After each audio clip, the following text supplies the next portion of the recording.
Hello, it's me, the internet's Gabby Dunn.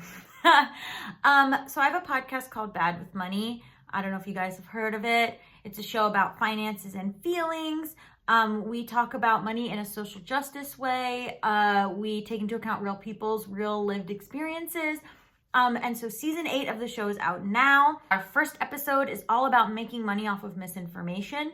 So people who have conspiracy theory podcasts, people who write books about true crime or conspiracies, people who do wellness, scams, websites, try to peddle you wellness stuff. And basically also like the good old fashioned fake news of it all. And so we talked to a reporter on digital culture all about the ways that people make thousands of dollars from selling misinformation. And then a new thing that we're doing this season is we're going to be talking to friends of mine who have, something to say on the topic. And so this episode, we are also talking to Ali Siegel and Melissa Stetton from the podcast Web Crawlers, who are two friends of mine that have a podcast about conspiracy theories. And we talk all about if it's ever ethically or morally responsible to make money from conspiracy theories, and how do you do that? Basically, one thing that that the digital culture expert says that I very much enjoyed was Alex Jones's InfoWars is a merch store with a channel.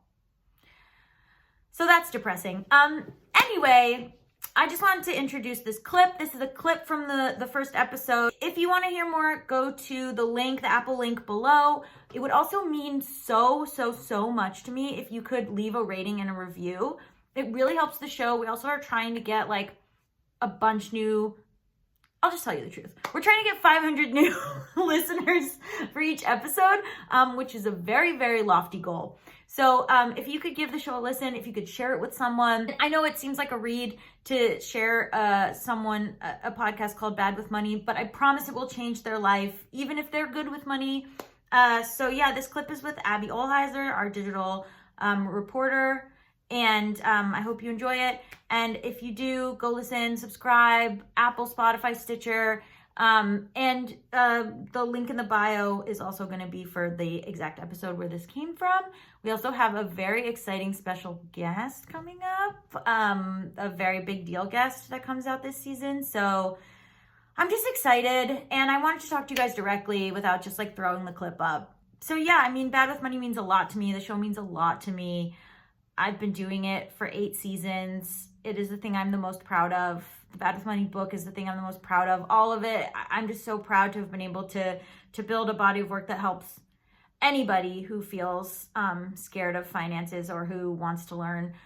And I am one of those people. So enjoy the clip and go listen to the show and rate and review and subscribe and just, I want to grow the show so much. So I hope you enjoy. I didn't think about misinformation at the time as something that was just on Facebook, but I think certainly now it's just everywhere, right? Mm-hmm. Like you don't need social media to get a huge audience for a piece of misinformation or disinformation. And I think that's one difference in how people think of things now. And also just Facebook, practically speaking, Facebook changed its newsfeed in 2018. So it de-incentivized content for publishers, which is something that legitimate news outlets had to deal with. So it's like a journalism big deal, right? That also obviously affected publishers who were less legitimate in terms of the views they were getting. So, just like legitimate creators and people who produce content on the internet, people who create misinformation and try and get an audience to it are also sort of subject to the same algorithmic changes and incentives and disincentives that everybody else deals with. How did the newsfeed change? Let me think. I'm not on Facebook. Okay, I'm not on Facebook, but they de-incentivized. Yeah, so I'm gonna take a good stab at this, but try not to get too detailed because it's been a while. Sure. So Facebook was a big traffic driver for publishers. through these changes in 2018-ish, right?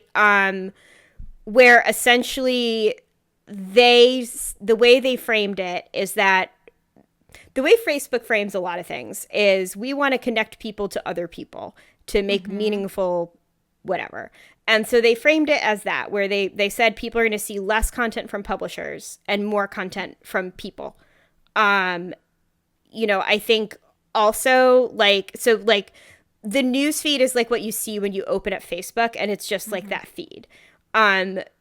Facebook still plays a pretty big role in the dissemination of misinformation and disinformation, but like where I personally still see it as somebody who like uses it professionally to keep an eye on things is in private Facebook groups. Right. So spaces that are a little bit more closed off. So I report on health misinformation. I've done that for a couple years. And so I'm in like a bunch of groups for people who believe that you can cure cancer naturally. And, I still see this content in there where it sort of has more of a self-selecting audience. So we're going to get back to that. But how much were individuals making back then and now off of these articles? That is a good question and a hard one to answer. And I think anybody who has been a creator online or knows about how that works will kind of know the answer, which is like both more and less than you think, right? So like it's Google ad revenue, right, is one of the major drivers. And so, we spoke to someone in 2016 who claimed they were able to make 10K off of like a particularly successful venture into political fake news. The issue with that figure, right, is that this person is by nature of what they do an unreliable narrator.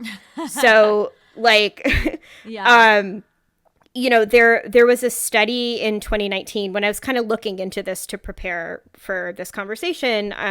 There was a study in 2019 that came out by the Global Disinformation Index that sort of tried to answer this. And I don't have an exact figure from the study, but essentially they found that ad tech and brands were still unwittingly helping these sites to make money, right? By having their ads placed on. Basically, they looked at sites that PolitiFact have, which is a fact checker, have deemed kind of regular offenders in the misinformation world. And they looked at what ads were placed there and how they were getting ads. And I'm just looking this figure up to make sure I get it right.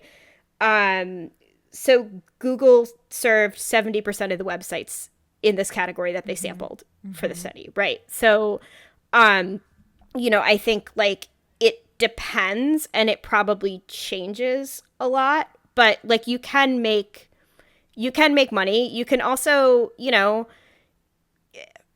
trying to think of the best way to put this. It's not just ads. Like InfoWars is a merch store that has a channel, right? So like you can sell merch. You can become an influencer and get speaker fees. You can make money in, again, like all of the ways that you can make money legitimately online as a creator.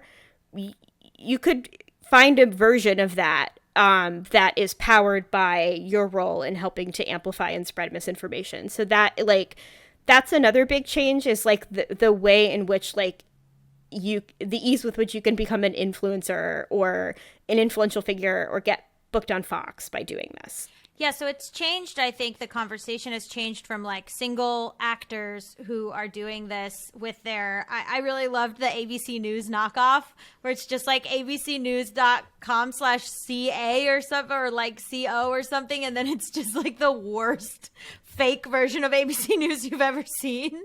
Yeah. Or the idea that because Facebook is a big name social media giant, therefore like Facebook.com lends some kind of legitimacy to a story. But it has changed from that to, I feel like these influencers or these people who have these blogs or websites that sound very legitimate, and that can build an entire empire. But then the side that like bolsters that is the Google AdSense and the Facebook of it all, who I think like Facebook makes tens of billions of dollars off of advertising, and they're not super discerning about what is being advertised. I mean, are they actually purging? Are they actually working on getting rid of this stuff, or are they just kind of like lip service? So this is like an eternal journalism question, right? So like there's sort of a cycle to covering this, which is that reporters or activists see something going on Facebook that is really bad and hurting people and should not be happening. And it gets media coverage or attention. And then Facebook updates their policy or takes it down or says, we actually allow this. And then maybe releases a policy update later saying, no, this is not allowed anymore. Mm-hmm. And then journalists find more stuff and then bring it to their attention again. And so like that cycle continues, right? Like for sure on every platform. That is absolutely happening. The rules and like public attitudes have certainly changed on these platforms, right? So like when I wrote that article in 2016, I'm not sure that Facebook had even acknowledged that they had a role in amplifying misinformation then. I think they were still kind of saying, don't look at us. Where obviously now they do take that much more seriously and have much more robust policies. But like the sort of like constant problem is enforcement of those policies and consistent enforcement of those policies, and also enforcement of them in more closed spaces. Because that's the other thing, is that like, these are in WhatsApp group chats. These are in private groups. These are circulating in private spaces that have sort of like, it's not just influencers. It's also that there are these like really well-tested networks of how to get information into audiences that want them really quickly. And those networks still exist and know how to adapt to rule changes. So like most people saw this after January 6th, where platforms really cracked down on some of the worst stuff happening there, and people moved to other platforms. And it's not like that deplatforming meant nothing, but it didn't make the people who believe these things disappear,